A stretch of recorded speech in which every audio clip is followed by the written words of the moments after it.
Hello and welcome to the Grand Line Review, your source for everything One Piece. Today we are going to be diving into the realm of fashion once more, this time to explore the simple and often overlooked item known as hats. These splendid head coverings are featured frequently on many of our favorite characters, with the most notable one of course being the straw hat worn by none other than series protagonist Monkey D. Luffy. Which, you know, it's a pretty cool hat and it may or may not have magical powers, but it's not going to be on this list. Sorry to disappoint any straw hat fans out there, but the world of hats is so much more diverse than a simple Mugiwara. In fact, the criteria for this list is entirely subjective and will be based on the hats that I enjoy most. Oh, and as per usual, all of the hats featured on this list must be canon, because filler hats are for losers. So with that out of the way, let's begin. Welcome to the top 5 hats in One Piece. Number 5.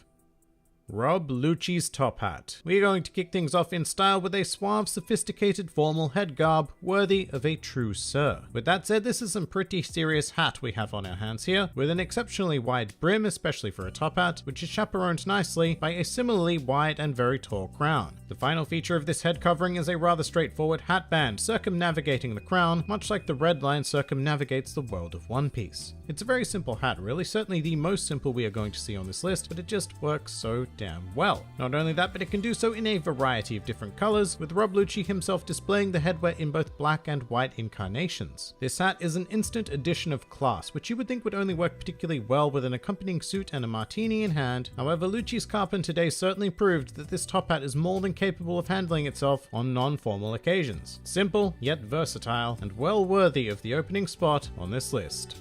Number 4. Zeph's Toque.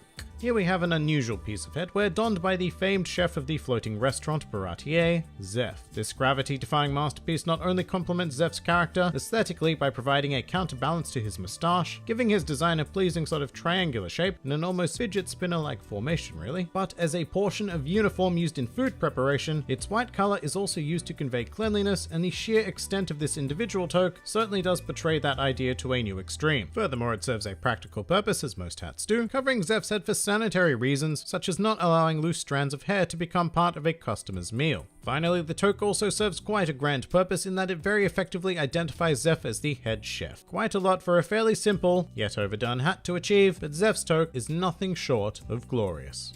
Number 3. Law's Comfy Cap. Next up, we'll be featuring an item from patron of style Trafalgar Law. I wasn't hugely convinced by the plumpy bowler hat of pre-time Skip Law, and neither was Oda apparently, because 2 years later he emerged once more with this beauty. The hat, while carrying the same Rocky Breakup aesthetic pattern, which also translates into many of Law's other clothing items, remains. However, the shape of the hat is significantly more refined and suited to the wearer. We first encountered this hat during the Punk Hazard arc, and it looks like by far the best thing in the world to be wearing on the freezing portion of the island. Law's Comfy Cap looks warm and inviting, like sticking your head into a heavenly cloud. However, Law soon proved that winter conditions aren't the only climate this hat suits, as he donned it on Dressrosa to great effect. And stylistically, it just works. The angled front brim is sized perfectly to be framed by the extended crown of the hat, and yet it's chunky enough to act as a nice focal point on its own. It's just a great cap. Comfortable, functional, and delightful. Number 2. The Crown of Soul King Brook. Generally, I would argue that a crown is not a hat, but in this case, that simply isn't true. This hat tells a wonderful rags to riches story, being quite a shabby bit of material, adorned with a perfectly polished golden crown. This reflects Brook himself quite amazingly as a skeleton who came from nothing and went on to make it big as a global superstar. With that said, it's a hat that definitely only suits a few select individuals, being ones who can conquer the heights of outrageous fashion choices. The brim of the hat is actually wider than Brook himself, providing a sturdy base worthy of housing a monarchy, and the golden crown itself has a nice bit of detail in it, with some ornate bands and hemispheres encircling it. Although I do kind of actually wish that these hemispheres in particular had a bit more variety in them in terms of color, like if they were all some sort of gemstone like a ruby. It would have been nice for a bit of depth, but it works well enough as flat gold, because the metallic nature at least provides some visual intrigue through its interaction with light. But as amazing as this mighty crown is, it is still dwarfed by one particularly phenomenal piece of headgear. Number 1.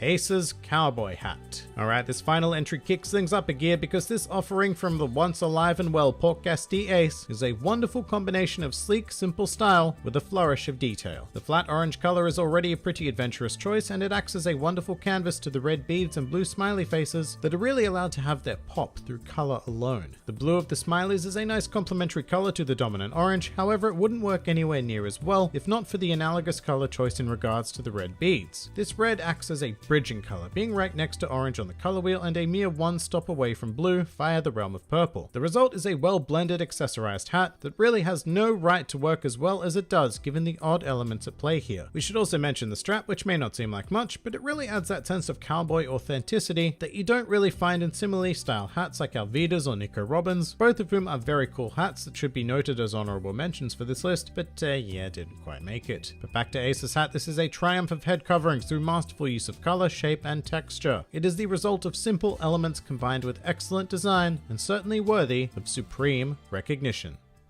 And that pretty much does it for the top 5 best hats in One Piece. If you enjoyed this video, then feel free to like, favorite, or subscribe, and if you are in any way keen on supporting this independent channel, then please do check out my Patreon, Discord server, or Twitter, the links to which are in the handy description below. And finally, please do comment with your own favorite hats in the series. This has been the Grand Line Review, and I'll see you next time.